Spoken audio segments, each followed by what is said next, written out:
ready to go? All right, good evening. As Chair of Milton Board of Selectmen, I find due to the state of emergency declared by the governor as a result in the COVID-19 pandemic and in accordance with the governor's emergency orders number 12, this public body is authorized to meet electronically. There is no physical location to observe this and listen contemporaneously to this meeting which was authorized pursuant to the governor's emergency order. We are utilizing the following for this electronic meeting. Conference calls for people who don't have the means to join via computer. The public has access to contemporaneously listen and, if necessary, participate in this meeting by dialing the toll-free phone number 844-855-4444, and upon the prompt, enter access code 145672 and push pound. Or by clicking on the following website address, http://join.freeconferencecall.com/MiltonTA. The online meeting ID is Milton TA. As the Board of Selectmen has opened the meeting to the public, this service remains as a convenience offered to those who may wish to access the live meeting remotely by phone or computer to enable additional means by which the public may have access to select board meetings. So I will call the order to for the Pledge of Allegiance, if anybody wants to join us. I pledge allegiance to the flag of the United States of America and to the republic for which it stands, one nation, under God, indivisible, with liberty and justice for all. So it is 5:35. We're going to go into a non-public session, New Hampshire RSA 91 A:3, 2A and C. So I will go into a non-public. We're going to go in here, Chief. You still need to do the motion, the second, and the roll call. Okay, yeah. Can I have a second, please? Second. And the roll call. Andy Rawson, aye. Claudine Burnham, aye. Right, and Matt will be in soon. Okay. So thank you.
coming out of non-public.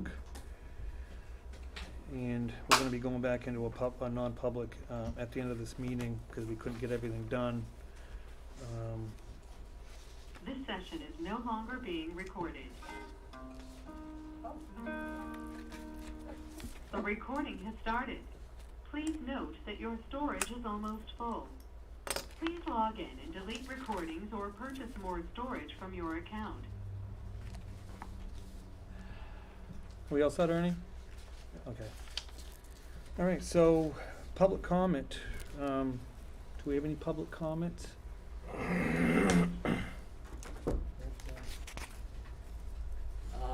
I have one.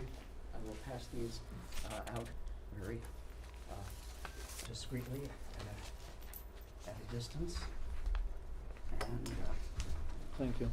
it is just back in psychology, we would have called this Thank you, Mr. Brown.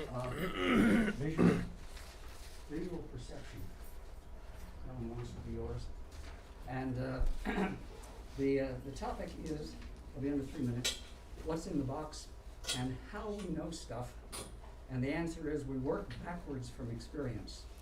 You saw at the top, the cat, bingo, you're right. You know how you did it, and there's no H, there's no E, and there's no A. Next question is what is behind the box? You can't tell whether it is one piece or two pieces. You can't tell without another view. And that is the issue with the October 1st budget box. We don't know what's in it, and we don't know what the July 29th budget committee letter will create. That's enough for that. Oh, except that I support Humphrey's good goals and the detailed work. I voted to send the letter. I also argued for a shorter letter and less friction. I lost. Wait, can we argue with you with shorter words?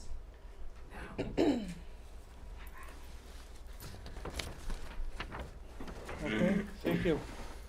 Any other public comments? Yeah, you got my agenda one. Do you guys have a couple letters on? You do? I've got some for you.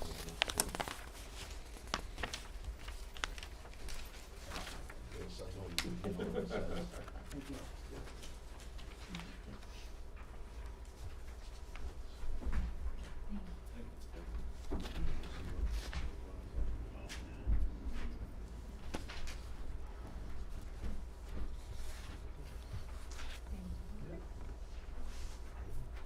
Larry, you want a copy?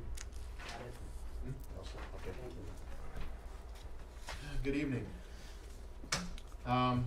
The letter I'm gonna read into the record is from our budget committee. And so I'm gonna read it and then I wanna talk a little bit about it.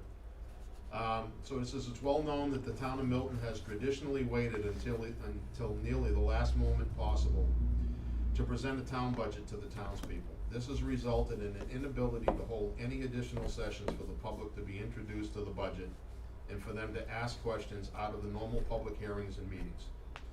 You will also note that in recent memory, there have only been 2 times where the proposed budget has passed versus the default budget, and that was because the proposed budget was actually below the default budget. Not only have we been faced with multiple years of default budgets, but this year a tax cap article has been passed, limiting the town to a 2% increase. The Milton Budget Committee, hereafter referred to as the BC, has noticed a decided lack of action on the part of the Board of Selectmen to address the budget concerns that will face the town in the coming budget season, when direction was requested by department heads. Given the lack of noticeable action, a presumed desire to not adopt the default budget and the tax cap, the Budget Committee recommends that the town budget presented to the Budget Committee not exceed 2% over the current budget, and we strongly recommend that it comes in at or lower than the default budget. We need to have the budget presented to the Budget Committee with all questions answered from our September joint Board of Selectmen and Budget Committee budget presentation meeting by October 1st, with the understanding that there are still some final costs that will be unknown, such as health insurance. Having a budget presented to the budget committee that meets these requirements and ideally is below the default will not only make the budget committee job much easier, but will show the voters that the Board of Selectmen has heard and understood their desires. Having the budget presented by October 1st gives the budget committee time to review it and for it to be introduced to the voters, particularly if it's not equal to or less than the default budget. The town budget is comprised of multiple department budgets. For the overall town budget to not exceed 2% over the current budget, the individual department budget increases must be no more than 2% over their current budgets. This will be challenging and may require one or more departments to lower their budget so another may increase and still maintain an overall budget that meets requirements set forth by the voters. In summary, the voters demand a budget not more than 2% of the current budget. The budget committee strongly recommends a budget equal to or less than the default budget, and the budget committee needs to have the budget by the 1st of October. If the Board of Selectmen and the budget committee are seen as working together with each other and the town departments, it'll go a long way to convincing the voters that the budget presented in March is a fair and prudent budget. Respectfully, Humphrey Williams, Budget Committee Chair. The idea behind this, and I know we talked at the workshop here a few weeks back, and the request was to take the default budget and talk to the individual department heads. What we're looking for in here is and I'm gonna come back to last year. Last year when we tried to run the all presentations at the one meeting, it failed because we didn't get a chance to ask the questions that were needed. And as a result, we ended up not getting answers to a lot of the budget committee questions until either late in the year or not at all. And then we ended up trying to figure out how to do a budget without those questions being answered. So what we're asking for is, as we go forward and you do try to set the goals for the department heads, that when we have that budget committee meeting, that we open it up for all questions at that time.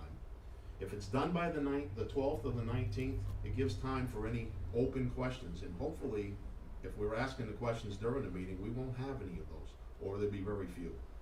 We want to be able to get it by October 1st so we can kind of finalize this and be prepared to present it at kind of an unofficial type of meeting instead of a deliberative session, so the public gets an opportunity to talk to not only the budget committee and the Board of Selectmen, but any of the selected department heads that they have questions for. So we'd like to be able to do that up front, because the budget committee is the one that ends up having to sign the final budget, but you guys are the ones that have to live with what that budget needs to be and how it's gonna be spent, so we really need you to set the tone for where it needs to be. The other thing is we're still gonna have the school budget to deal with. And the school budget's gonna come in after that. So the earlier we get this part done, the easier it's gonna be to be able to get both done in a timely fashion. We don't wanna be dragging this out till February. Tom, do you have anything you wanna add? No, that was a good summary. The biggest thing is, if we can get the budget soon enough and settle on, okay, this is what it is, whether it's 2% over, 2% under, even, whatever it is. But get it soon enough so we can educate the people as to why it is what it is, outside of the normal, like Humphrey said, deliberative session public hearings. Because anybody that comes to the public hearings, you might have 3 people from the general public here. But you hold a pancake breakfast at the fire station, you got half the town there because you get free pancakes. So we have to go outside of the norm to educate people. Suggestion was made in our meeting, nearly the whole town, over the course of a month, will go to the dump, the transfer station. Set up a table out there, at the entrance, talk with Pat, figure out how you can do it to not impede flow, people will stop and talk. It's out of the ordinary. We've got, if you want a budget to be passed that is gonna, especially if it's gonna be higher than the default, that is what's gonna have to happen, because people, they're gonna get up, they're gonna say, well, this number is less than that, and I'm gonna vote for the number that's less. Unless they can be, the message can be brought out to them that this is why we need the higher number. And it's, notice I said the message brought out to them, not them coming in here. Because you can see how many people you got here for your Board of Selectmen meeting, and it's, it's not even this much for the budget committee when we have our meetings, even when we're talking about the budget. So it's really not the specific number, but it is getting it early enough so we can reach the public. And by whatever means we do, whether it's pancake breakfast, whether it's giving out donuts, all of it being properly distanced and all that in today's day and age, but we gotta figure out how to do that. If you want a budget to pass, it's gonna be greater than the default, otherwise they're gonna go for the lesser of the two numbers. That's what happens. And just kind of wrap it up, and again, I don't think I can stress enough that the town's probably gonna say, we're gonna want the lower number. We all know that, we've talked about that. Mhm. The only way we're gonna be able to implement some of the changes necessary in this town is to get a budget that does come in under that default somehow. Mhm. I don't wanna see the budget committee, scramble and everything else, and then in the end, we end up the same way, another default budget. That's just a lot of wasted effort in the long run, trying to get this thing done. So, Right. the more we can work together, the more we can work on trying to get that budget in that timely fashion and get it under, so that the people understand we're willing to do what we need to do to get that budget where it's not spending more of their tax dollars. Right. The better off we're gonna be. One thing I did wanna also address, the 2% in here, and I know we're gonna talk more about that at the budget committee. The 2% isn't the operating budget piece, that's really the 2% cap was for the tax rate. I know this was a joint email, a joint letter that we put together. So, the real issue is the default, where we come in, so. Mhm. And that sparked one other thing, and it just left my memory that quick. Carry on. Okay, well, we still have time at the end if we need. Memory's good to be short. Alright, if there's no other questions or anything. No, I mean, I will add, we definitely haven't had really lack of action, because Ernie and I have moved forward in a rapid pace. We have new selectmen, they wanna educate themselves, they don't know the process, they wanna know the process, they wanna hear the budgets, and we're moving forward with hearing budgets actually tonight. So, there hasn't really been any lack of action, we just had to get all the pieces, together, and we have, and we're moving forward. So, we're gonna hear a couple of budgets tonight, am I correct, Ernie, on that? And, I think we might hear another budget on, is it Wednesday? Did we get that, or Actually, it'll be, the 10th. the 10th? Okay, but, we're gonna hear the budgets as quickly as we can. Ernie's he's gonna be on vacation, for a week, and he's well-deserved. But we're gonna pound through these, and so they can understand the process. That's what these folks have asked, and I think it's only right. I mean, I wouldn't want them making any decisions with not knowing, and they need to educate, and I want them to, because this is very important. So, but we're gonna pound through it, and we'll get it done. Okay, well, again, it's not pounding through, it's just making sure that by the time we have this joint meeting, it's that everyone's on the page, that the questions we ask get answered, so. Yeah. And, and the more you're pushing through, that's good. Now, the other thing that we're gonna need is in order to have that meeting, either the 12th or the 19th, we need that ahead of time too, so that we can prepare questions, that we're gonna need answered. We don't wanna get it the last minute. Yep. And then and that's what happened last year. We got it at the last minute, now you're trying to figure out what to ask. Not talking about all of them, Betsy, I'm saying some of the stuff we got was late last year, and it wasn't until the meeting that we saw those things. Okay, that's all I'm getting at. The Okay. packets that were given out 2 weeks beforehand, they Oh. just weren't given out to the committee. That's what I'm asking for. I'm not blaming anyone, I'm just saying, we wanna be able to see those things early enough so we can prepare our questions, that's all. Yeah. Alright? No, I like your enthusiasm. Of course, we all wanna work together. It's the only way to do this, get through this process, is, we all gotta play in the sandbox, and I totally agree. So let's just, move forward, and let's get it done. Alright, thank you. Yep. Thank you. Any other, public comments? Okay, so, up next is Parks and Taxes. Is that Larry Brown? That could be. Okay, you're up. This is, again, you may have figured out by now that I like 8.5 by 11.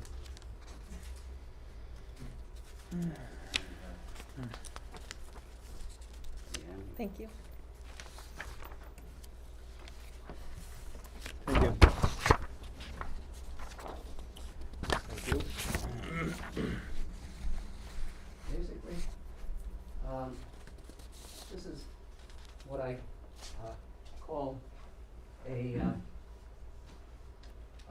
about assessment for the Jones Brook Park. On the left-hand side, there is a not-to-scale diagram that shows exit 18, the new Allen Hastings Way, Jones Brook Park, the town-owned Payne Gift, Route 25 Bridge, private parcels, the old Allen Hastings access, and a very, very scant Number 4. schematic of a telephone-based bridge. But it's only one page. I'll read it. Starting from the bottom paragraph, that Andy is right on the money to try to bring this back to life, which is what got me started thinking. From the top, it sits at the confluence of the Jones Brook and Branch River. It's a reclamation of the defunct Barrett gravel pit, dedicated with a tree planting by Senator Sanu and Leo Lassard, who said, John, it offered, with its wetlands and sandbar, flood surge protection, and good turtle habitat. Bandy Miller Conservation District, that was her comment. The guys from State DOT call it Black Ice Canyon. Site distances are poor. Access to and uses of that parcel were and are the issues. The town-owned parcel is 0.3 of a mile, the driveway, from the park. The north end is about 15 feet high, has a 60-degree slope and no path. It ends before the bridge. There is no pedestrian walkway on that bridge. One half of any south-north trip will be in the roadbed and with traffic. Parking at the new Allen Hastings is possible, either as is or with discrete pervious hardpack. Again, one half of the walk would be with cars coming at your back. With DOT input, cooperation, agreement, pavement marking, signage, and liability sign-off by police, traffic division, and Primex, a west side pedestrian bridge could be built on the west side of the 125 bridge. And we have the telephone poles at DPW. There's a schematic of how to do it. Caution, pedestrians in roadway is a good idea for any public access. Back to Andy. Andy is right on the money to try to bring it back to life. It's a treasure. You will not find a Jones Brook between Petco and Old Navy on Route 11. Can we get safe access? Is it better left to be wild habitat and flood protection? How about a sign, parallel parking only, and put the Jersey barriers in a straight line so you can only park parallel. You can put in a new sign, Jones Brook Park. You can put in a Water's Edge trail. That plus caution pedestrians might be the best trail. But I thought it would be useful to have one neat page for how to move ahead. Thank you. I appreciate it, Larry, and, you know, this is all just in the preliminary stages. In that case, you get a preliminary thanks. Right, so, I mean, nothing's etched in stone yet, so, you know, I'll bring this letter to John Cadwick and we'll see, you know, I'll talk to him about it, but I appreciate it.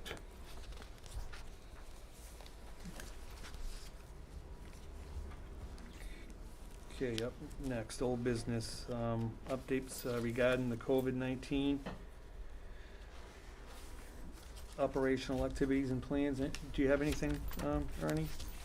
Not much of anything, you just heard this, that's part of our take a number system. Still don't have the dispenser, but I've got the tickets, and we monitor the lines outside today, and it was not bad, but if it gets to the point where it's they're too hot, then we'll just go manually give them tickets, have people come in here, and that works. It's now set up in the conflict tax collector's office. Okay. I might suggest, unless people have anything else, is maybe to have Karen Golab talk to you about the bylaws for the task force, and then maybe you can go to the old business at the end of the meeting or so, because there are people here, waiting to give, budget, presentations and so forth. It's up to you. All right, no, I don't, do you mind, Chief, if she just talks real quick about, okay. All right, you're up, Karen. So, I don't know if you all have copies of the bylaws? During the packets. During the packets. So, we've only met a couple of times. This is in reference to the newly formed local government efficiency task force committee. Mouthful, but, in our second meeting, on July, I think it was 22nd, one of the things that we did is we went through and a draft copy of Thank you. the bylaws, and as a committee, we read through them all, and we just updated them, so that they were specific to the task force. So it's pretty standard. The one thing that I did wanna point out is, and this is, I was remote, so I wasn't in the room, but, I heard over the phone that someone suggested and everybody actually agreed to it, which I've never seen it in the bylaws. I'll try and find it. It's, actually on page 4, 3.7. Let's see, yeah. It's attendance, which I was very impressed with the, committee. They came up with a rule for everyone, and everyone agreed on it, that, if a member missed 3 consecutive meetings without notifying anyone, that they would be asked to step aside so that somebody else can be asked to serve on the committee. So I was extremely impressed with, that someone came up with that, and that everybody approved it. It was kind of unanimous, but other than that, it's pretty, standard bylaws, so we're just looking for your approval on them so that we can make them official for the committee. Are you guys all set with? Yes. Okay. So I'll make a motion to accept the Town of Milton, New Hampshire Local Government Efficiency Task Force bylaws.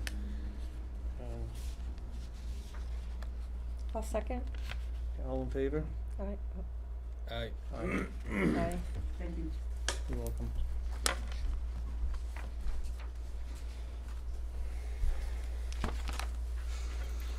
Okay, up next, ordinances, updates, and statuses.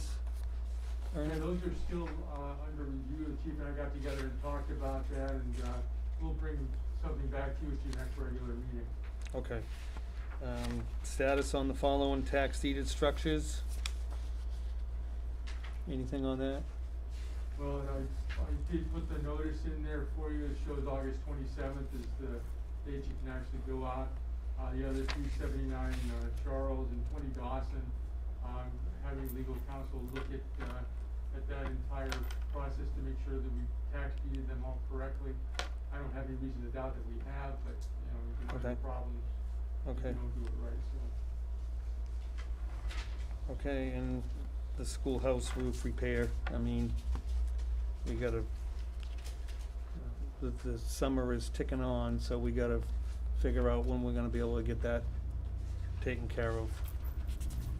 Do we have an idea how much it is, or have it? We any do, estimates? yeah, we have estimates, and Ernie probably can grab those for you and all that stuff, yeah. This is under old business, you wasn't here, Claudine, but he can grab that stuff for you, so you can look at it. So, okay, new business, his dog licensing is Yes. Claudine. So my understanding the warrants were submitted. And, considering the situation, I think there were over, I don't know, 600 dogs or something like that. Is my way over? 598. Pretty close. And did you have something you were going to share about that too, or So, just? I guess, I don't wanna cut you off, but I got what you were proposing. Right. The problem with stopping warrants and complaints going against them, we only have until the end of August. So 598, that's gonna cut us very short. Mhm. After that date, it's when we have contact with the people, then we can issue them a citation for the dog. In my opinion, what we should be doing, we should be suspending the fees for all of the online systems. If there's a fee for the online, for them to use their credit card, that can be recouped through the Gopher funds. Mhm. So the town should be suspending those fees for every resident to be able to go on and license their dog. I think is it $2.25 or $1.70? The fee, it's in that range every time they use their credit card to license the dog. In my opinion, that fee should be suspended. And then the town can go back after that to the Gopher funds to collect that fee. I also think that any penalty that would be placed on failure to license your dog, the civil penalty here at the town clerk's office from the date of failure to license your dog when the license expires until the day they come in to license their dog, that should also be waived. Mhm. Town hall was closed for an extended period of time. People could not come in to license their dog. We shouldn't be hitting them with a penalty to come in here and now license their dog. My suggestion is we suspend that fee, we suspend those penalties, and we give everyone a week and a half to go online, license your dog, and either come in here and license your dog or go online and license your dog. Get it completed, then I'll get a new list from town hall. The new list, I'm guessing, will probably be similar to what our normal list is, which is usually about 250 dogs. Then we will take, that'll give us about a week and a half to accomplish 250 dogs. We will then visit those 250 dogs and we will issue citations at that point. Mhm. Yeah, so that was my initial thought, was to do that, but apparently, Ernie checked with the town attorney, and apparently, that is up to the tax collector. It's not something that we can Well, wait a let. minute. Yeah, let me, so the $25 fee, is that the fee that you're referring to? So there's a $25 fine, Fine, which yeah. comes from the police department, which is a Okay. civil fine. There is a penalty that the town clerk tax collector can put on to each dog for, I don't think it's every day, but I think it's every week or maybe every month that the dog is unlicensed. So a person can pay that penalty after that point. Right. How would we let the townspeople know that there's an extension without the fees? And I mean, Through our if you're website. making that vote tonight, you're making that across computer Right, system. okay. You can put it on the town's website, you can put it on the sign out front, you can do, if that's the vote you guys make tonight, I can put it on the police department's Facebook page, and hopefully it'll be shared by the other departments that have Facebook pages. I just, So to waive the fine, no, to to waive the fees, to waive the fees, The fee and for the- the credit card usage and the late fee. penalty for the Okay. late fee here at town hall. Because they're not getting a fine from the police department until we're gonna give them a week and a half to get this done. So they'll have from tonight until next Wednesday. okay, And after next Wednesday, then on Thursday of next week, I'll get a new list run from town hall, and we'll go from there, and we'll start issuing citations to everyone who has not licensed their dog.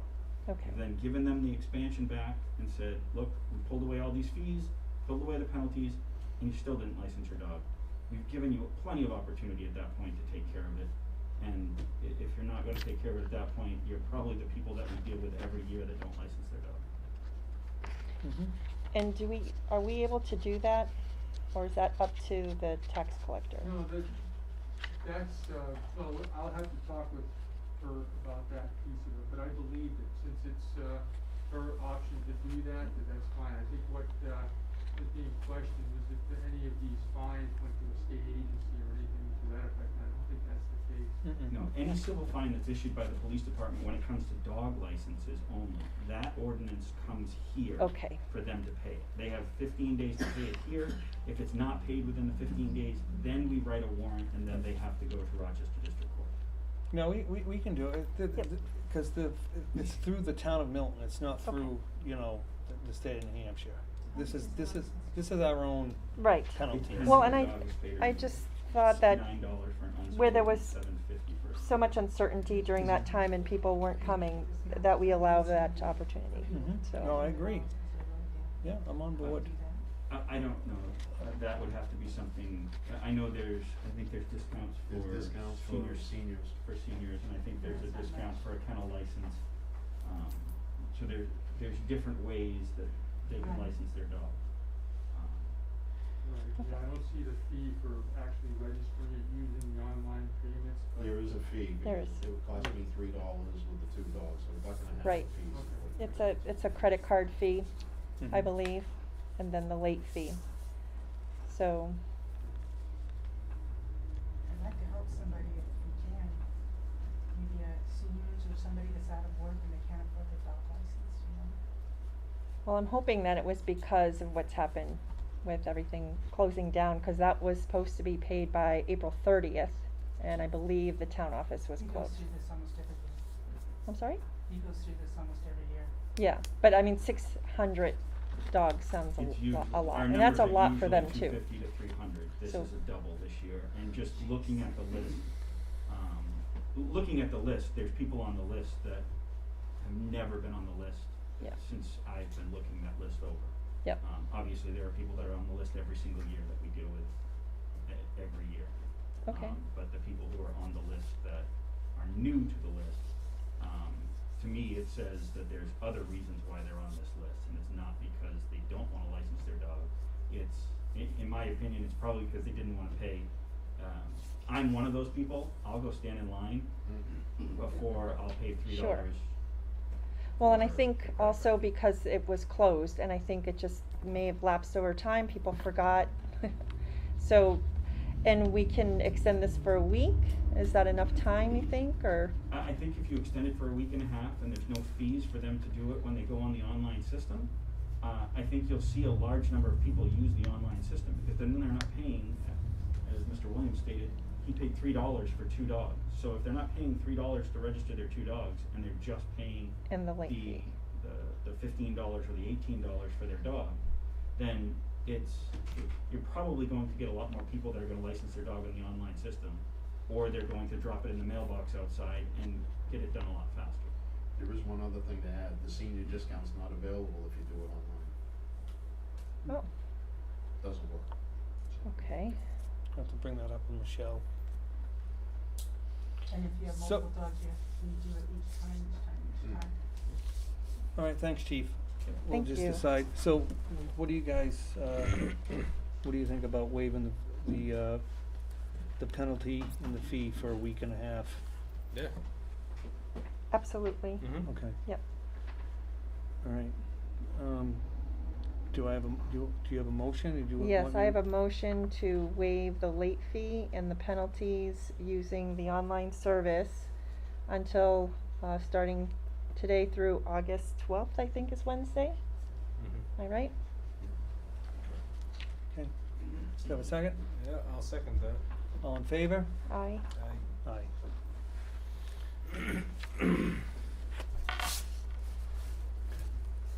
Thank you, Claudine, thank you, chief. Okay, go ahead. Not to be a little stickler here, but your motion was to waive the fees and the penalties from now through Now August 12th, right? through August 12th. So you're not waiving the penalties, that means from May 1st until now. Oh, I see what you're saying, yes. Good point, And I'm fine with that. yes, So you'd have to put your motion that you're waiving the penalties the penalties. from May 1st until now on all dog licenses. And Okay. then waiving the fee for the credit card usage from now till August 12th. Okay, let me try this again. All right, just resend, you just resend your, motion. I'll resend my motion. All right, I'll second it. Aye. All in favor? Aye. Aye. Okay. Can I No, start ne- again? No, I'm yes. gonna start again, Yeah. okay, sorry, I'm learning. No, no Um, worries. I motion to waive all late fees and penalties up until August 12th. I don't remember the date that you just said. May 1st. through May August. 1st through August 12th for dog licenses. Did I get that right? Okay, Okay. I will second that. all in favor? Aye. Aye. Okay, thank you. Thanks again. Okay, so, up next is the explanation of the sewer treatment plant issues and process for the consultants and presentations. Interviews on August 4th. That means that's tomorrow, but. How are you, Dale? I am good. Good. I'd be better without the mask on. I know, I hear you. By now, I believe you've received the, 3 proposals from the engineering firms. Mm-hmm. We solicited, engineering firms for proposals to do a facility study at the wastewater, plant, and, received these 3. These 3 meet the conditions, from New Hampshire DES. We're supposed to have a minimum of 3. Tomorrow night, you'll meet those individuals, those firms. So I would, if you haven't already read them, you should read these, so you're gonna be prepared for tomorrow night, please. Be able to ask them questions about their firm, what they do, how they do things, how they're gonna work for us, so you feel comfortable with hopefully making a selection of one of those firms. They're all good firms. I don't think you'll go wrong with any of them, but tomorrow night is when you have an opportunity to meet them. Mm-hmm. So what transpired, I know, Claudine, Yes. you're new at this. Back in March of this year, we received a letter from New Hampshire DES Groundwater Division asking for some action from the town relative to some minor groundwater contamination issues at the wastewater facility. And so that kind of triggered us into say, okay, how are we gonna respond to that? 'Cause we've gotta do something based on that letter, which led us to looking at the facility itself, the lagoons. They're just big basins with liners in them. Because something's creating that contamination in the groundwater. Presumably it's probably the liners of some sort of seepage, leakage if you will. So that led to what are we gonna do with those liners of those lagoons? They're 33 years old. They're well past their time that they should be in. So that led us to, well, if we have to repair the liners, do we do a partial repair? Do we do a full repair? Which led us into, if we do a full repair or even possibly a partial repair, what do we do with all the sludge that's in the large lagoon there? There's, I don't know how many yards of sludge are in there, but there's a lot. There's been 33 years of accumulated sludge in that lagoon. In order to facilitate these repairs, there may be some sludge removal or 100% removal, depending on the outcome of the study. So all those things kind of came together here this spring. And the other thing that came down the road for us this spring was the EPA has issued a preliminary permit for the Great Bay area, in Milton dumps into the Salmon Falls River, which goes to the Great Bay. So any of the municipalities that point discharge into any waters that go into the Great Bay are covered under this big permit. And the big issue with them is total nitrogen.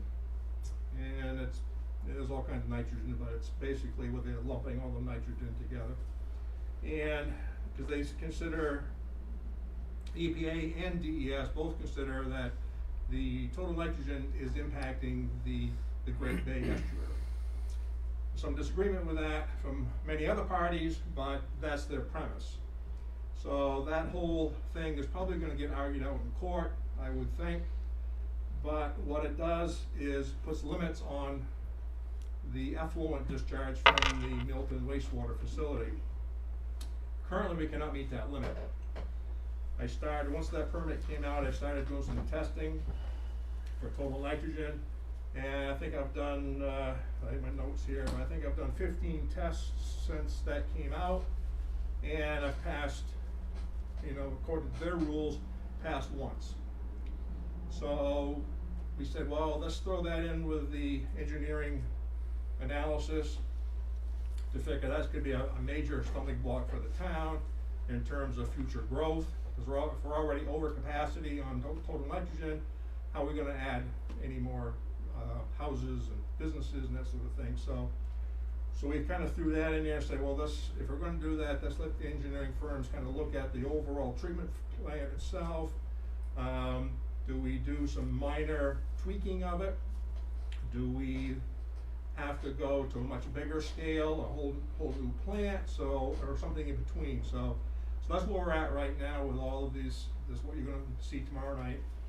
These engineering firms, they're gonna be, the first thing they're gonna do is respond to that action letter that's required. So they'll do some preliminary work, look at things. I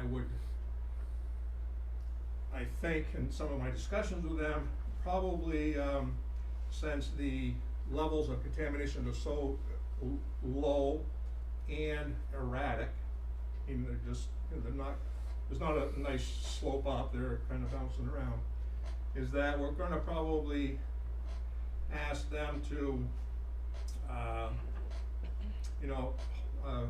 hold fast, cease and desist at this point until we get the bigger picture done here. Give us 3 or 4 months, 5, 6 months, whatever we need to do in order for the engineers to come in and do what they need to do, so we can come up with an action plan for them. So that's kind of where we're at.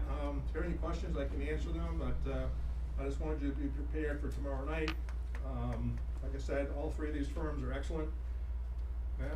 I remember when you were in here before, you said Farmington does not dump into Salmon Falls, correct? Is that what you said? They used to dump into the Cocheco River. But they don't dump into and flow into Great Bay, correct now? Is that what you said? You are correct. They do not point discharge into the Cocheco River. Yeah. They have a rapid infiltration basin, which basically diffuses that effluent out into the ground, which ultimately will seep through. Right. And now most groundwater ends up in a stream, which ultimately ends up somewhere, but ends up down there. So, and if I remember correctly, you had said that they had not been lumped into everybody else that point discharges, Not yet. correct? Right. So that was going to be my question. Had you or anybody else heard anything? What is No. going on with them? No. Is that maybe something that Milton should look at doing too, just in case? Yeah, that'll be one of the approaches that I'll have the engineers take a look at to see if that's something we can do here. What Matt's alluding to is, in Farmington, when I was over there, we did a major upgrade, $12 million upgrade to the plant. And we were fortunate enough to get out of the Cocheco River. We did a rapid infiltration basin, because we had enough sand and gravel where we could basically do a leach field. We percolated the effluent into the ground. And I thought, well, maybe that was something we could do here. Our flows are, 50,000, very little. We wouldn't need much land to do that. Might be an option. What has transpired, stupid mask, is the city of Rochester, our good friends, noted in their comments to the EPA, because there was a comment period for this permit to go through, which we responded to, and all the other communities have responded to it. Well, Rochester responded that they felt that Farmington should be part of those 13 wastewater facilities that are in this permit. And so we're waiting for EPA. Basically, I don't know how long it's going to take, because they've got comments from every community that was affected by this, plus all your law firms and whoever out there is gonna have, all had questions, so the EPA has to go through all of these questions, has to reply to all these questions, there's gonna be more questions, so I don't know what the outcome of that's gonna be. If they say, no, we're gonna stick the way it is, Farmington, you're okay the way you are, that leaves the door open for us, I would think. If they close that door,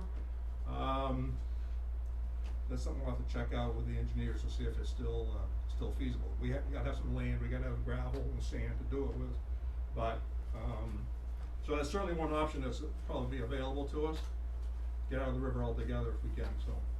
Okay. That may not be an option, but we can at least explore it, so. Do So we- you can answer all those questions Okay. tomorrow. These engineering firms have, principally worked in New England, a lot of New Hampshire work, Vermont, Maine, so they've been around many different wastewater plants, so, so anyway, so that's it. Okay. We can see you tomorrow night, if you don't have any more questions. Thank you. No? And Okay. we'll, proceed. Are you all Thank set, you. Claudine? Yes, thank No? you. Good question. Okay. Okay. Thank you. Thank you, Dale. Thanks, Dale.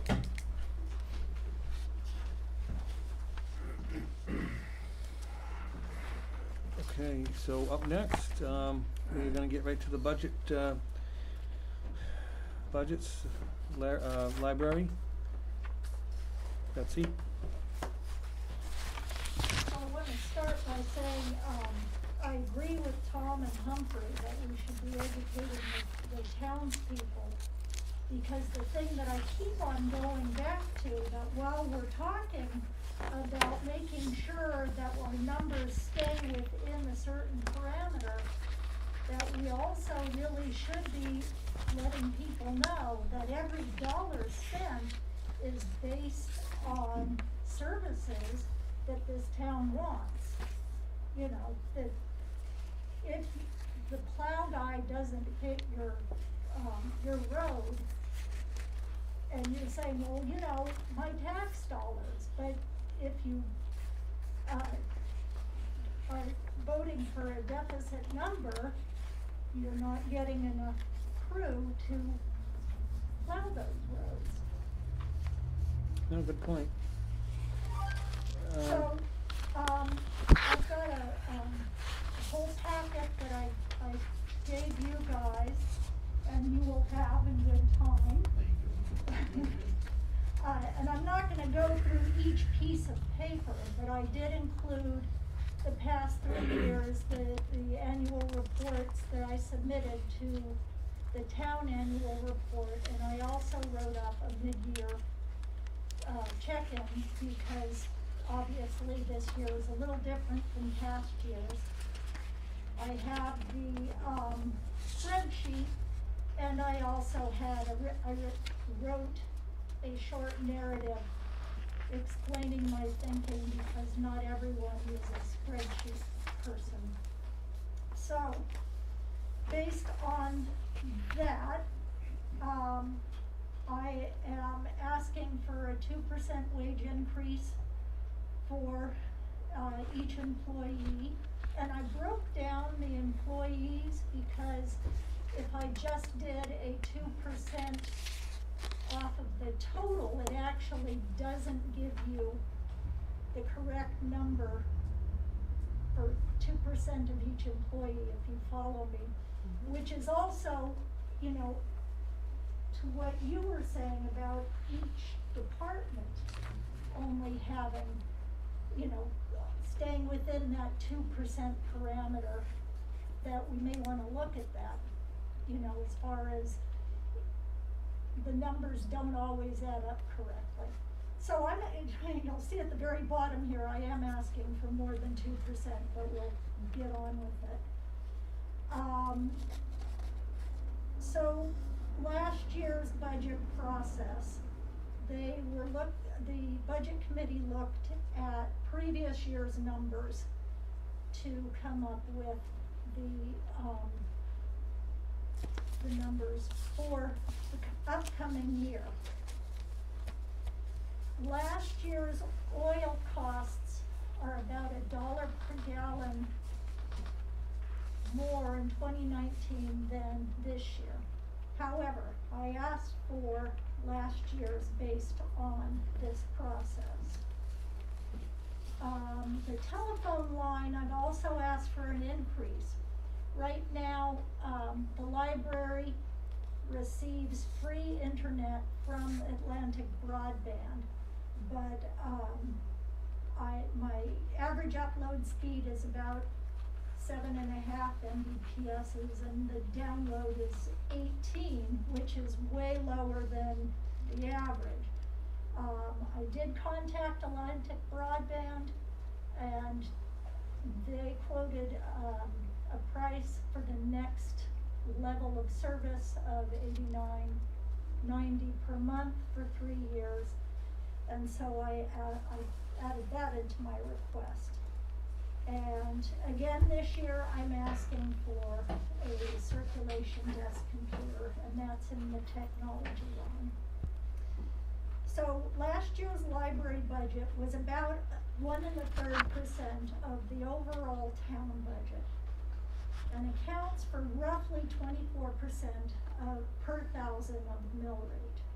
This year's requested increase total impact the mill rate of about 2%, or 2 cents, excuse me. This year's budget request increase is 0.4% more than last year's budget.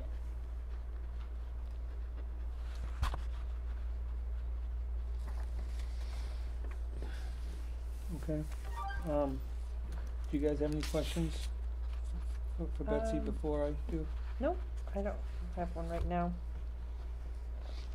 And do you understand how this budget Yeah. is working? Yes. Okay. Do you have any questions, Matt? No. Okay. So, I hate to be the guy that asks these questions, but I am seasoned, unfortunately, so, Okay, so am I. all right, so we're in this together then. So anyways, I mean, I will ask, I mean, we kinda, I mean, if everybody comes in with, you know, a budget that's, you know, $5,000 over, we're in trouble. Because we're never gonna get below the default, people aren't gonna get raises, so on and so forth. So, I mean, my question, and it's not just gonna be to you, of course, but it's gonna be to every department head.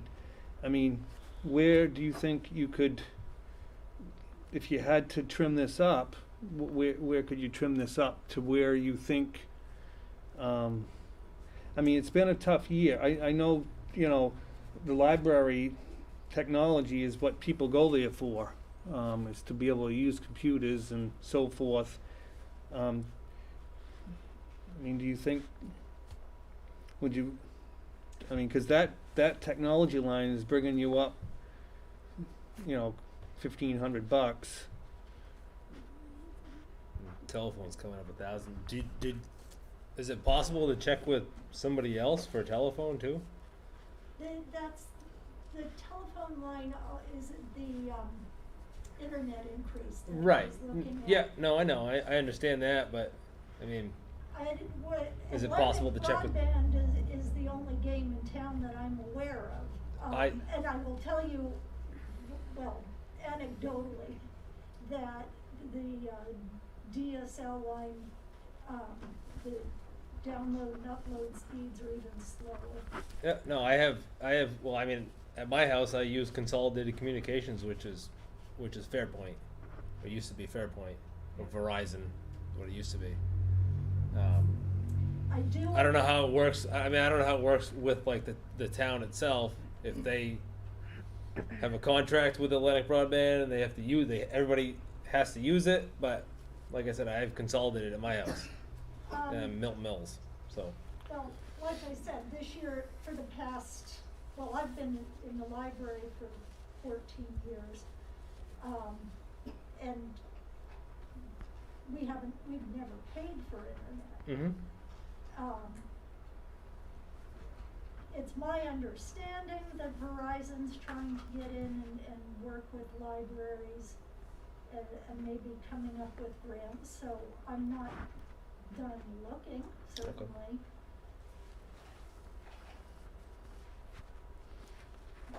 Did you expend that whole 3,500 last year on the heat? Yeah, I was over on heat. You were over on heat, okay. But I will tell you something, if you look, I did my own default numbers, Mm-hmm, and if you look, the default number on the heat is a lot lower yeah, because the price is lower. mm-hmm, As I said, the way budget committee was working numbers last year was taking the numbers from the previous 5 years mm-hmm, and applying them to that. I actually have a problem with that, and if the price of the heat goes back up, it will go up over 2% again, but I definitely have some wiggle room in the heat line for this year. okay. No, I mean, that's my only concern, Betsy, it's not with just your, it's not with, No. just with your budget, it's gonna be with every budget that, So listen, 2% is $1,200 yeah, roughly. mm-hmm,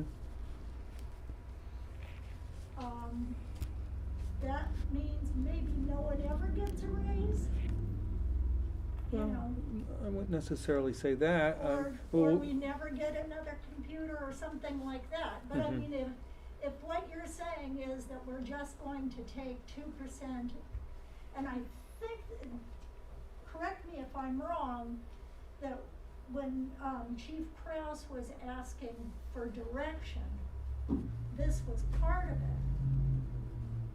You know, that 2% for some of the departments is $1,200, $1,500, and that means that it's going to be completely stagnant. You know. no, I know, it's gonna be tough, there's no question about it, but unfortunately, this is what we have to work with. Nothing, I mean, that I'm pleased with, I mean, I wanna, you know, give the best services possible for, you know, for the tax rate, but it's just,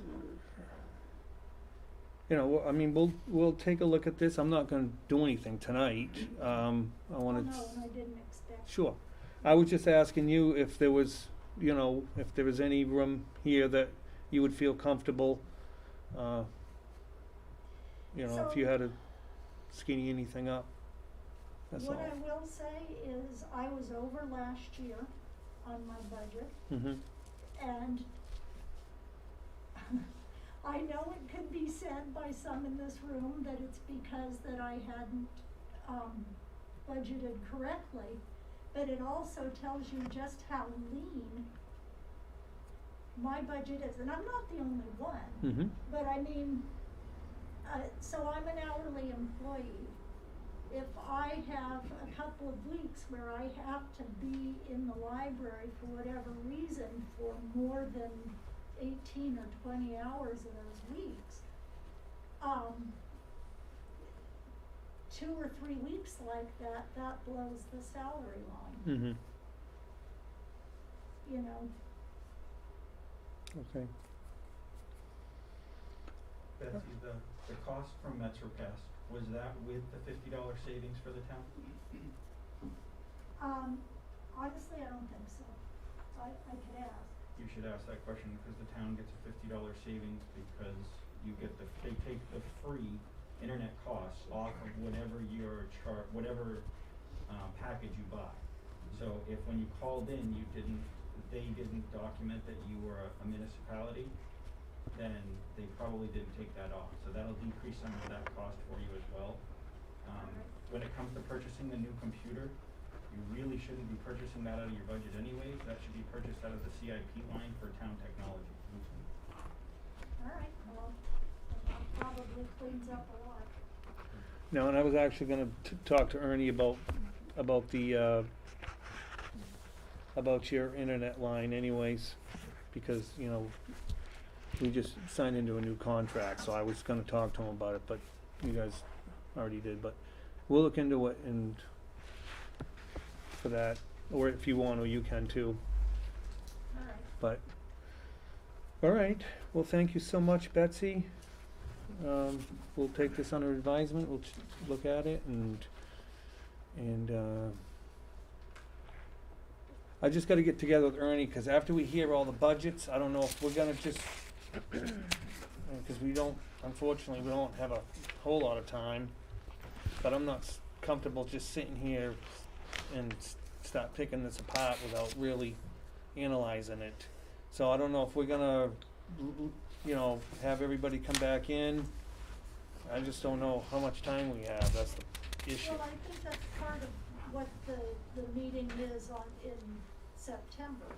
Right, is that- I just didn't know if we were gonna talk to you before then, or if we're gonna have our joint meeting with the budget committee. Probably that's the way it's gonna be, but I just wanna, it's something that we didn't discuss, where these guys are new selectmen. I just wanna make sure, but that's probably what we'll do, is have our joint meeting, they can decipher, look at it, the budgets, and then at least they have them, and then they can ask their questions when we have our joint meeting. So, okay? Yeah, Humphrey. If I could, because she's absolutely right. You guys should form whatever questions you have. That's the same reason why, assuming we see a package, then we can put them together. For you guys to start asking questions now is gonna drag this process out for weeks we don't have. And I know Ernie's going on vacation. The whole intent of having that joint meeting is so that everyone in the room hears the same questions Mm-hmm. and gets the one answer, and it saves them time and it saves all of us time Yep. trying to figure this out. No, I The more you're understand. adding it to these guys, the I harder it's gonna be understand for that, them to do Humphrey, their- but, their other stuff too. you know, these, I have to respectfully say that these guys are new, they wanna learn the process, they wanna look at the budgets, and it wouldn't be fair to them not to be able to, you know, decipher them, ask a few questions, but, you know, again, we can, in our joint meeting, that's when we can all sit and hash it all out. And Andy, with all So- due respect, the budget committee has new people too, Thank okay? you. Yeah. Everybody has new people. We Yes. can't drag the Yep. process out because of new Yep. people. We need to turn around and move forward with a process that's timely and efficient for them and for us. Yeah, I agree, and I think we're doing a good job, so, Respectfully, and maybe a quick Yeah. question? yeah. From what Chief just said, and from what a couple of the comments were, Betsy can leave here tonight and by tomorrow get into answering those questions that may lower the number she's just presented to you. Yeah, So most definitely. couldn't she call Ernie and send him a new piece of paper and say, this is what I found out, so this is gonna lower my Yeah, number? I'm sure she will, yeah. I mean, that would save time, wouldn't it, Humphrey? It's part of the process. Yeah. All right, thank you, Betsy, appreciate you. it. Thank you.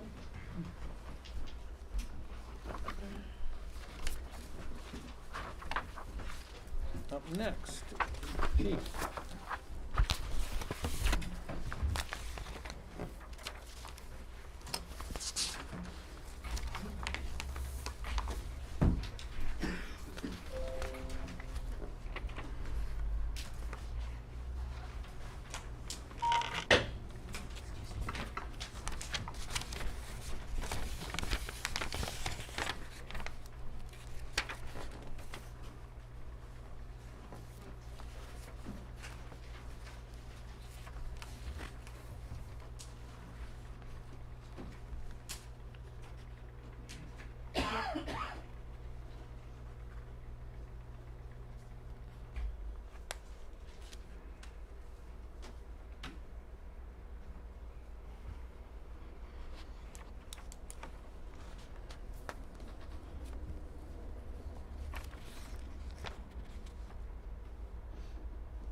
in the packets I gave you.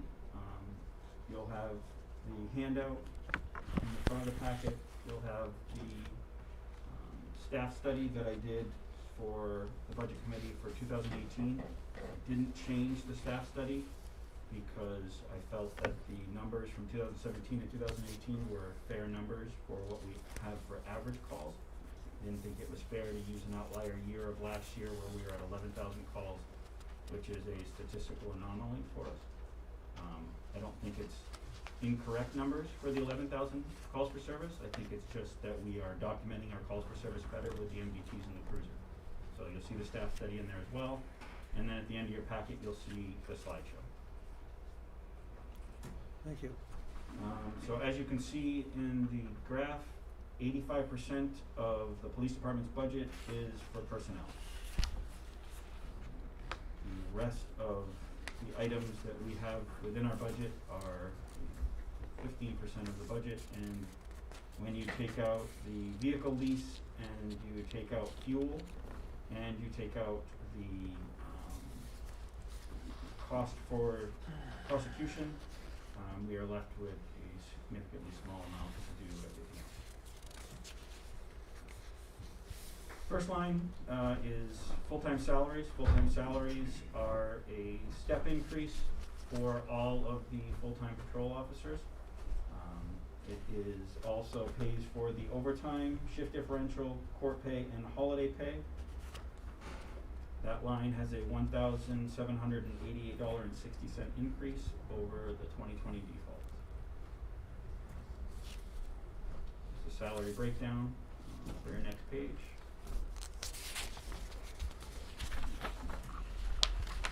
Part-time line is not changing.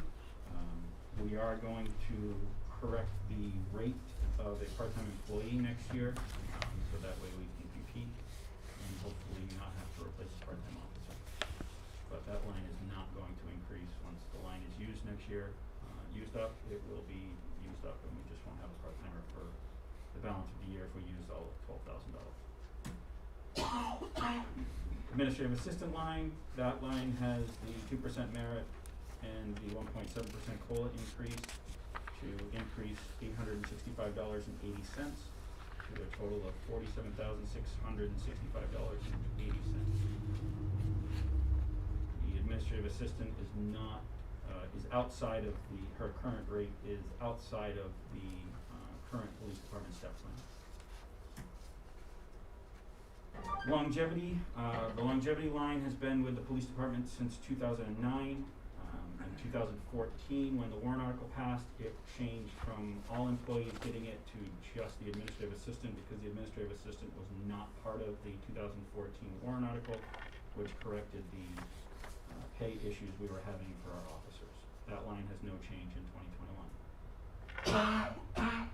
Chief salary line, that line increases $832 to move to the next step in the step plan, which is for a total of $84,240. Police department grant line, that's a $5,000 line. That line is if we have to do a matching grant for any federal grants or state grants that we may get. If we have to have matching money, that's what that $5,000 is for. Normally what that money is we use that line for when we have to replace our bulletproof vest. We apply for the federal grant, which pays a portion of the bullet resistant vest, and we have to pay the balance. We have to pay for it up front, and then we get reimbursed after we've paid for it and received it. FICA increases $53.68 to $4,133.28. That's due to the increase in salaries. Medicare increases $50.55 to $9,066.07. That is also due to the increase in raises. Retirement increases $745.04 to $161,505.22, which is an increase due to raises. As you can see, that we are in our second full year. 2021 will be our second full year at the lower rate at 28.43% that the town pays for retirement. Next slide is a breakdown of the retirement costs for the whole year.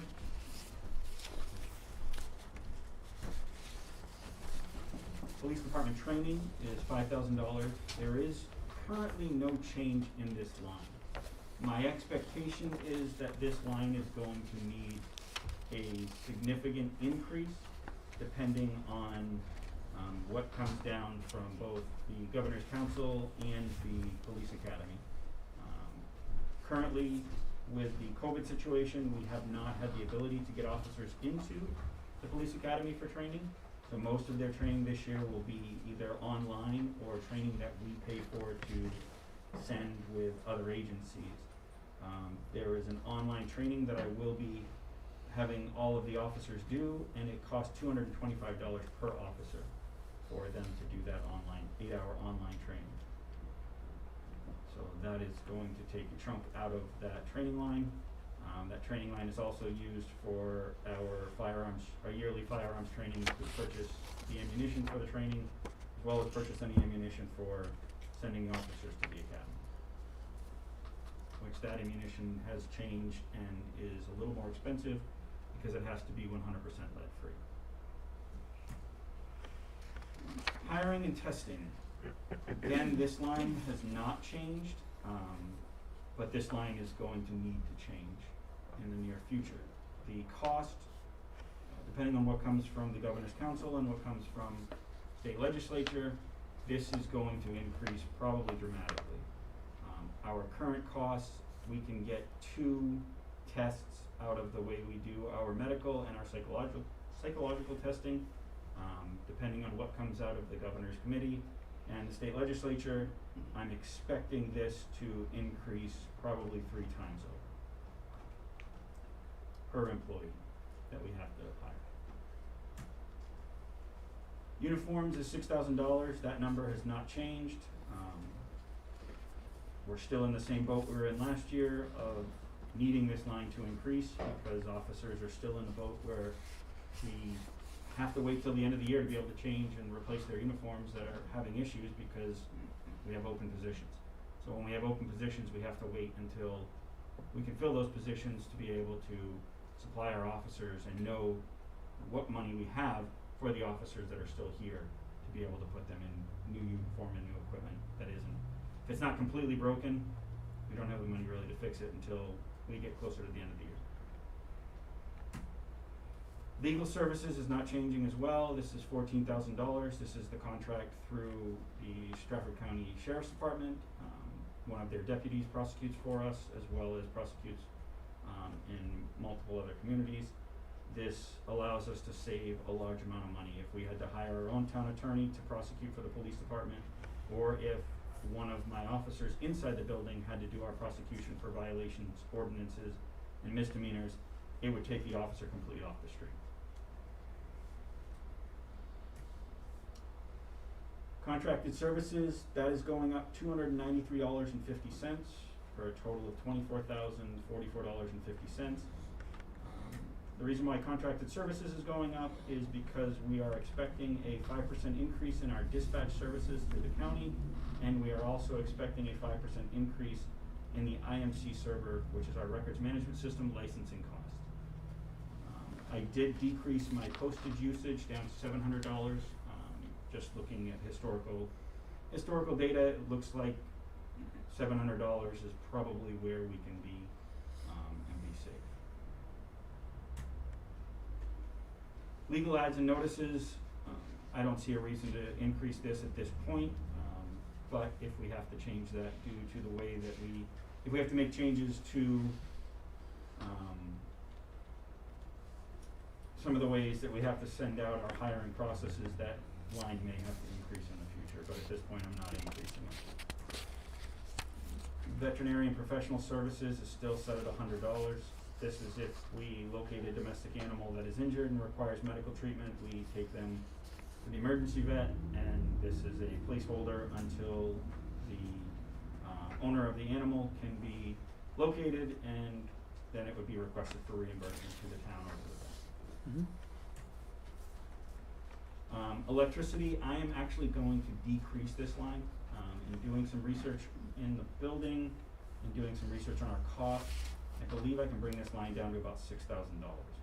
I'm not 100% comfortable going lower than that yet, just because, I'm just not comfortable that the LED lights are going to keep us as low as we are, and that Eversource isn't going to give us a rate increase. So, in my opinion, I wanna decrease the $7,200 down to $6,000, and then look at it again next year, and possibly decrease it again next year if I see that we have a 3-year window of we're below the $6,000 number. Okay. So that line I will be decreasing to $6,000.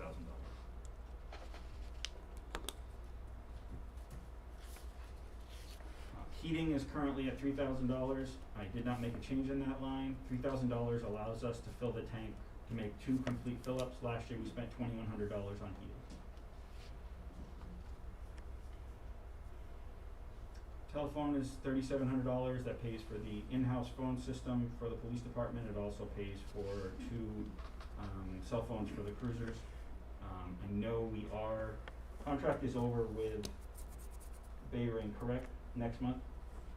And we are gonna talk to Consolidated Communications about switching.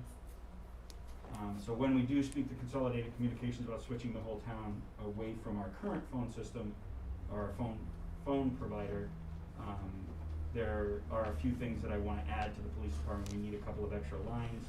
Currently, we only have 3 lines that come into the building, that are usable for us. Our new phone system obviously allows us to do a lot more than 3 lines. So it would be nice if we had that ability to have more lines in the police department and caller ID at the police department. So once we are able to talk to Consolidated Communications and get that actual, what it'll cost us for the year to add those things, then I'll be able to let you know if that line needs to increase or decrease. Okay. Printing is still at $600, no need to increase that line in my opinion. Supplies is still at $6,000, we spend that line pretty much to zero every year. Vehicle fuel, you can see the cost of vehicle fuel since 2016 on what we've used. Last year we used $14,227.63, so I don't feel that decreasing it any more below $15,000 is a safe bet.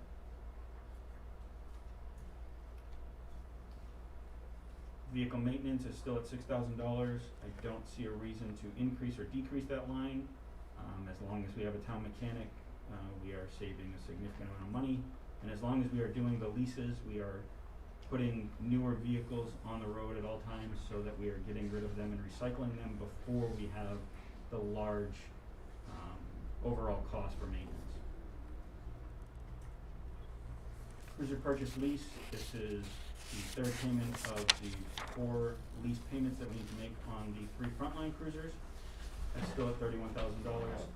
That has been that way since 2014. We've been able to keep that line steadily funded at $31,000, but keep efficient cruisers on the street for the frontline cars since that point. Even though the cost for the cruisers and the equipment has significantly increased. Equipment maintenance is still at $3,000. We have not increased that line. Again, this is a line that we hope and pray that these big items don't break, because if some of these bigger items break, then it's going to cost a significant amount of money to purchase the new item, or to try and fix it and hope that we can fix it at a cheap cost. Equipment purchase, $6,200, has not changed as well.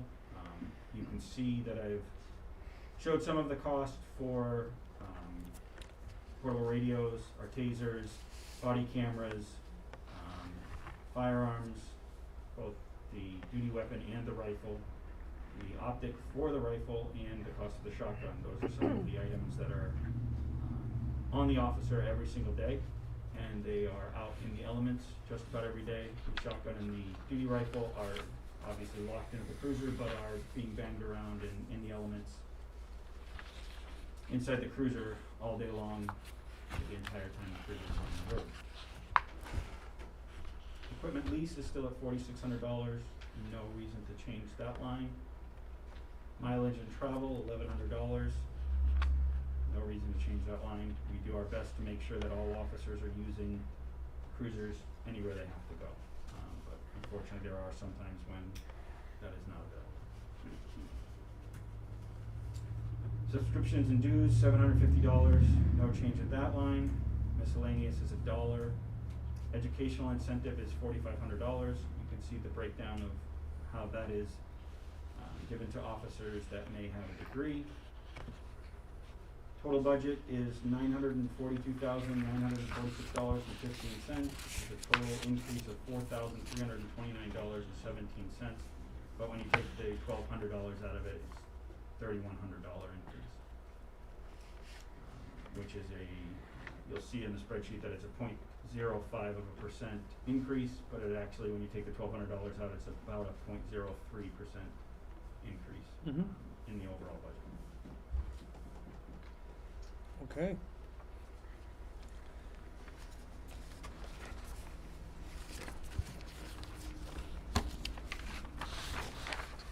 Thank you.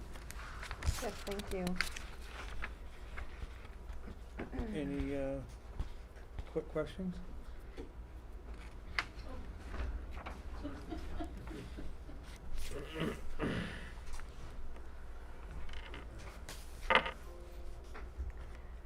I just have a question. I'm not familiar with the COLA versus merit. I know you mentioned that, and can you just explain what that is so I know what that? So the merit raise is based off the evaluation, and then the COLA is the 1.7% COLA that is with inflation. Okay.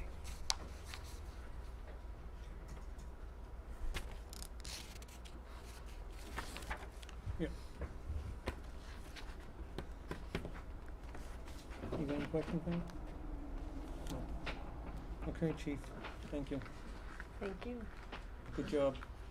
Both of you, good job.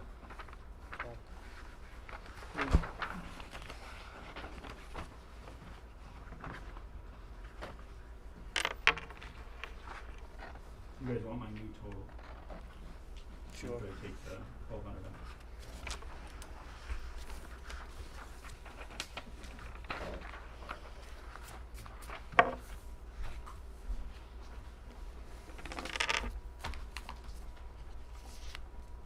The new total is $941,746.15.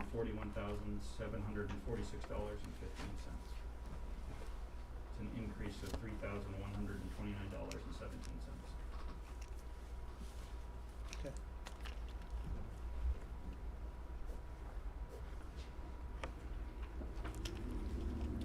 Alrighty. Thanks.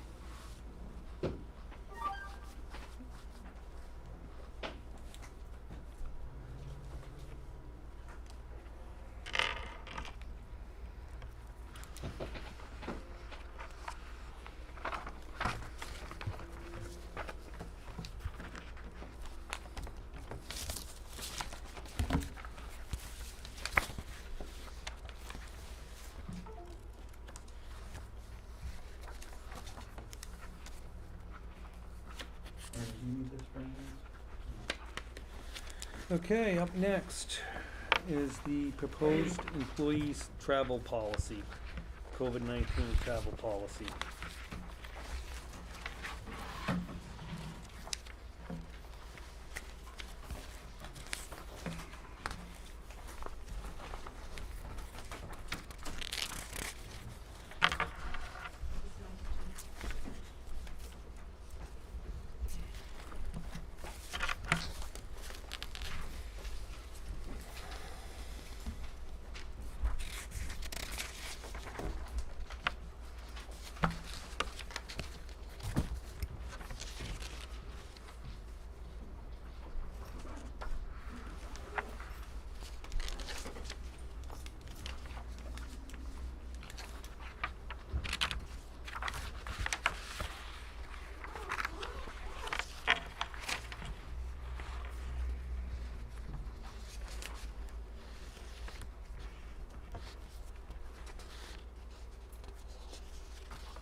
Are you gonna? Sure, Chief Kraus, had come forward because, you know, we don't have a formal policy in place dealing with COVID-19 travel.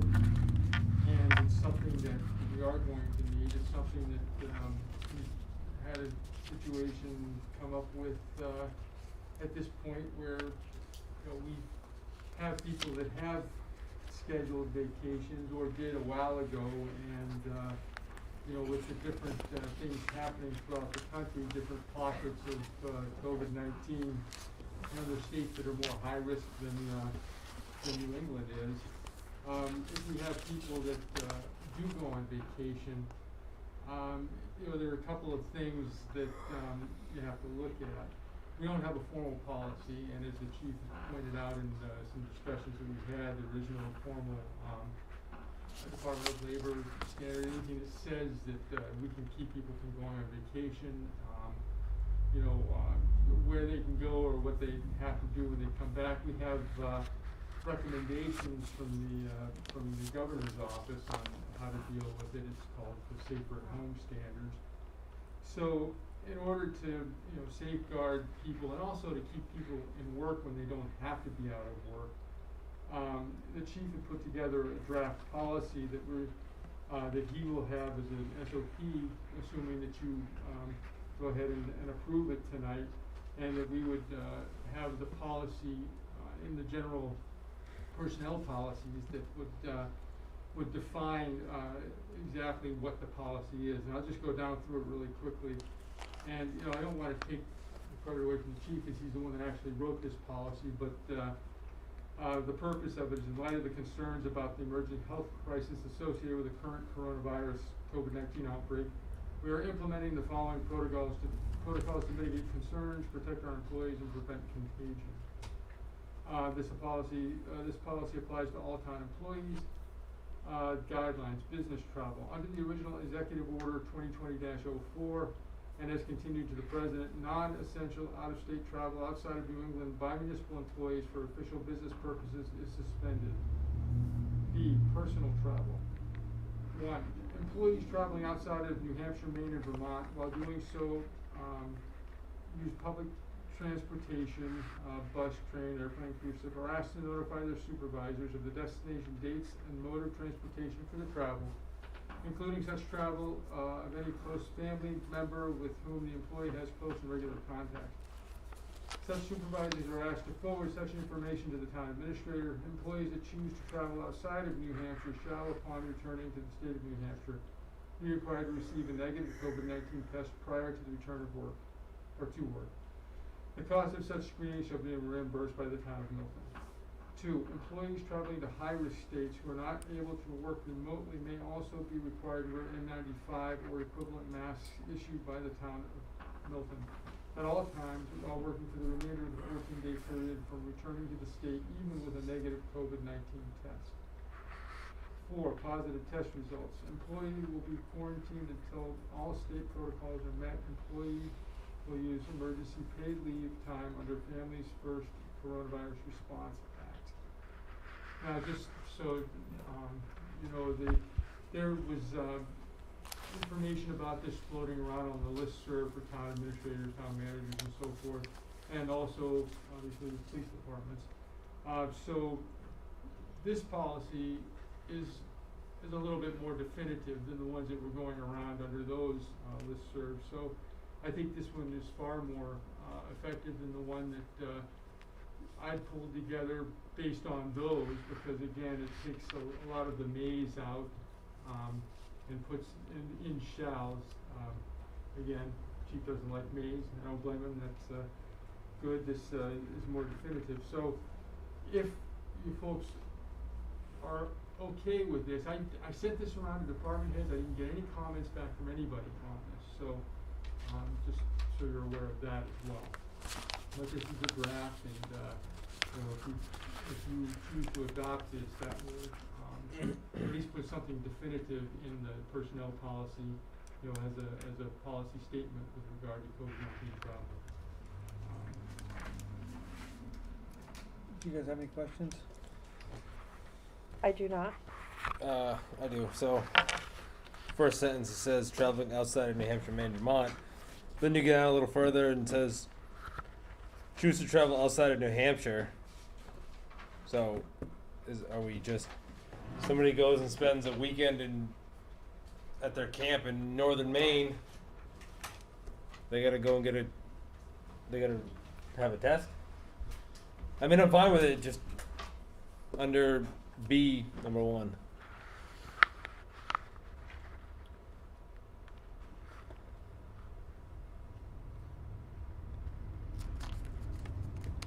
Yeah, it's supposed to be New England, sorry. Okay.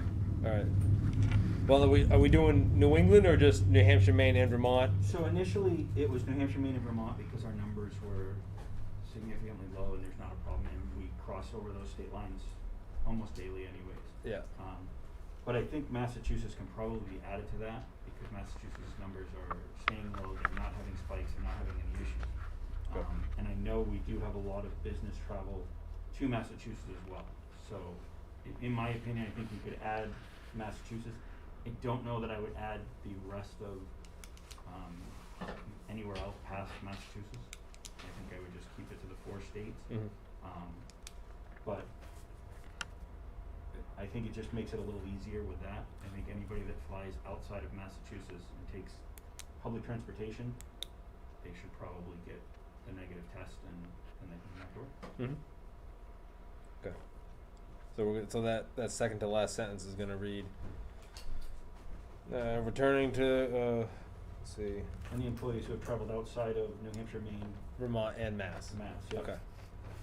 Upon returning to New Hampshire, shall be required to receive a negative COVID test. You know, I think this is a good policy. It protects, the taxpayers, it protects the employees, protects the employees that haven't gone on vacation. So I think this is just a good policy. And thank you. So, Should the first line of that paragraph also include Massachusetts then? Just to keep it uniform? Okay.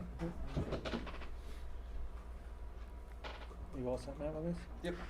So with the corrections, I will make a motion to accept the COVID-19 travel and quarantine policy. I will second. All in favor? Aye. Aye.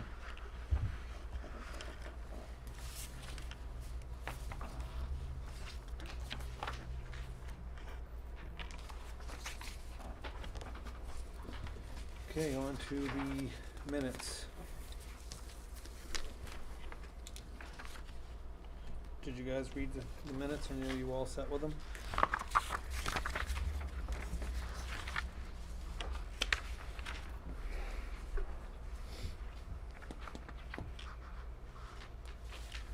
You all set, Matt? Mm-hmm.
You all set, Claudine?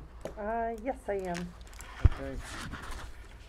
So I'll make a motion to accept the July 20th, 2020 meeting minutes as written. I'll second it. All in favor? Aye.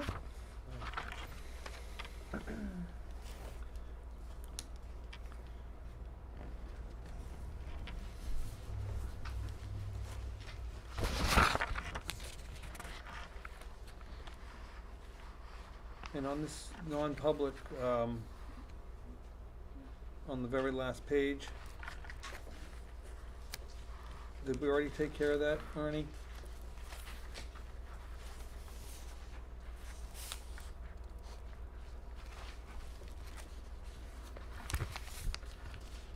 That's, isn't that the, meeting with?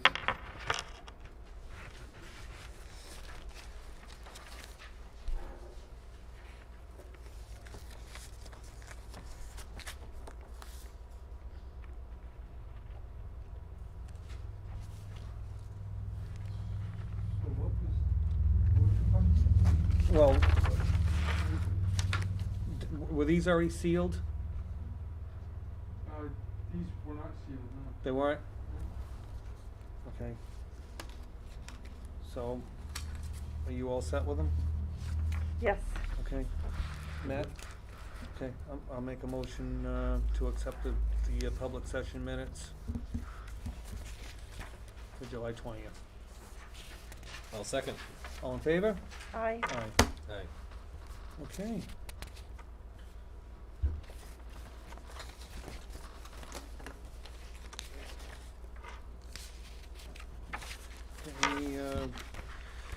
We get the, approval or expenditure report, Ernie, anything on that?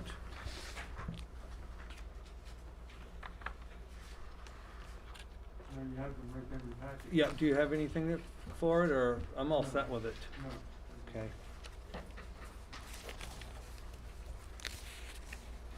Do you guys have any questions? Nope. Okay.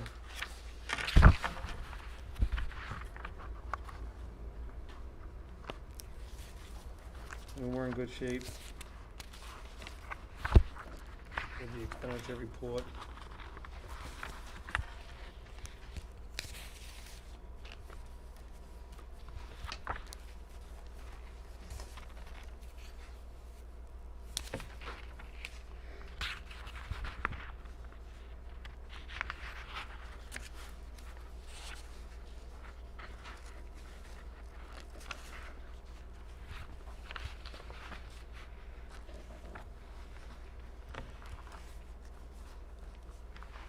Do you have any questions, Claudine, on the expenditure report?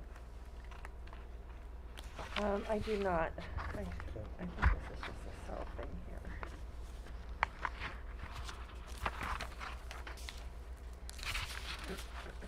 Okay. Up next, administrative comments.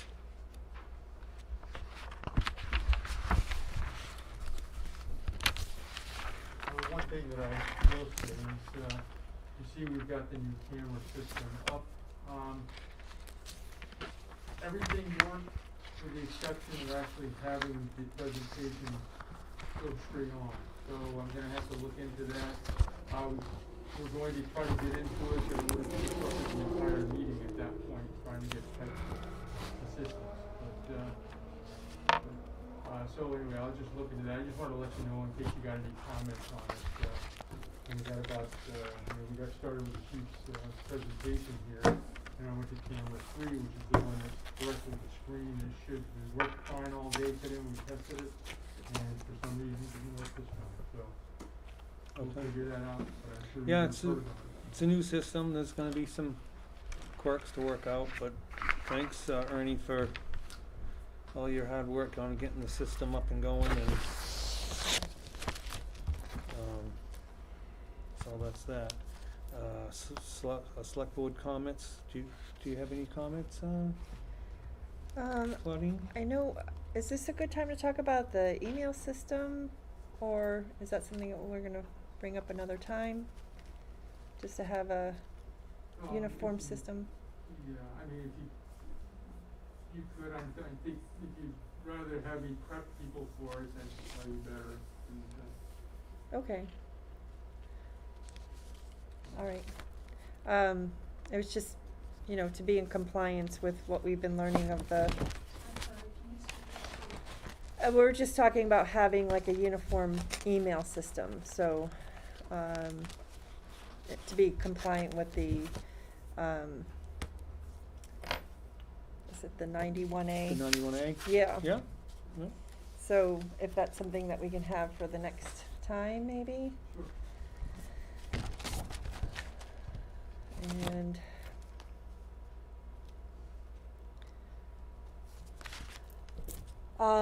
I also wanted to talk about, like, in case there should be another shutdown or something like that, like we've experienced, and have a little bit more of a game plan. I know that we're running late, but it's just something to put out there, so maybe we can be prepared next time to talk about what that's gonna mean for the town, and just communicating better with the town, how that's gonna work. I don't know if we need better signage or just a plan inside and how we're gonna do that. Mm-hmm.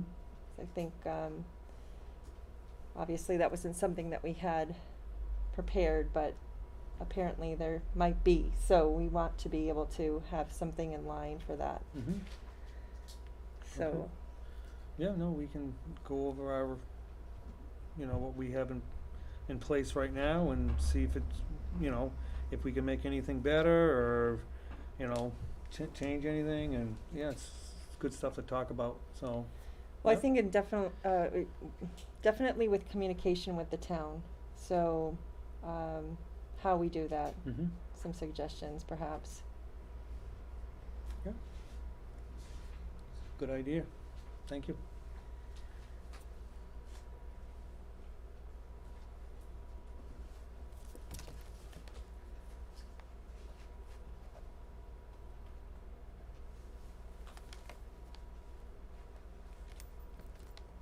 I guess another one would be, we used to have the Gazette. I don't know what's happened with that, but another form of communication with the townspeople. Or do we have some other type of media that we can use? I thought Karen was putting the Gazette back together. Yeah, she has it out once a month. She puts out a little Gazette once a month, like the purple pages that school used to do, Right. but she puts one out. So is that available by paper or is that through? Yeah, I know she puts some down at the post office. There's some here. I mean, we can't send them out to residents, I mean, 'cause that would be just, Right, right, but I unfortunately, a just lot of didn't money. know But, what that was, and, you yeah. know, how people are getting and that I think information. I think they go online. So, but yeah, she's been.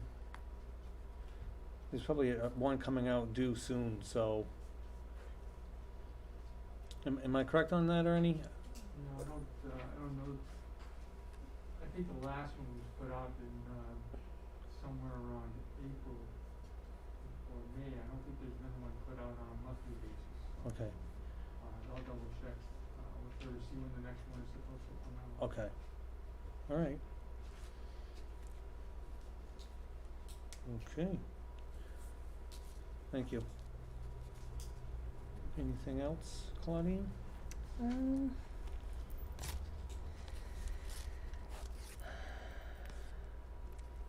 That's all I got. Very good. Good questions. Okay. Thank you. Matt? No.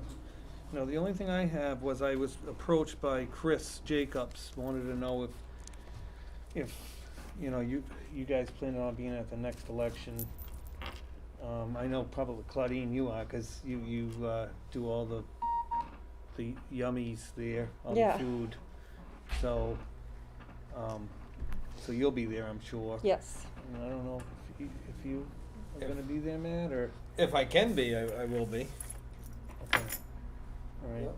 If not, maybe you could find somebody to try to replace you. Mm-hmm. Yep. I plan to be there if I can. Right. you know, so. Okay, perfect. And I will be there, so, okay. Yeah, that's my only question. He just emailed me and wanted to ask if you guys were gonna be there, that's all.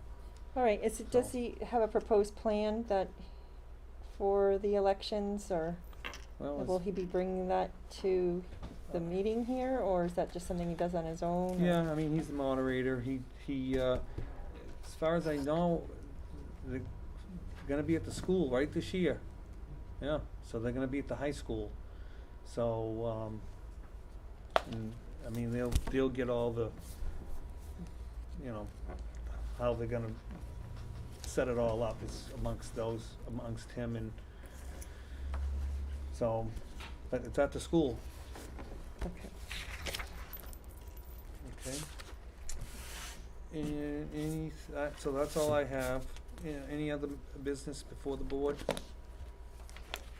Or any- Okay, we will be going back into, non-public, New Hampshire RSA 91A 32, A and C. So, thank you, folks. Thank you.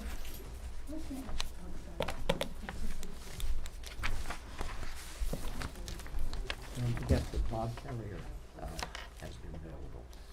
Okay, yeah, no, I'll let Matt know that, yeah. Don't forget, Bob Carrier was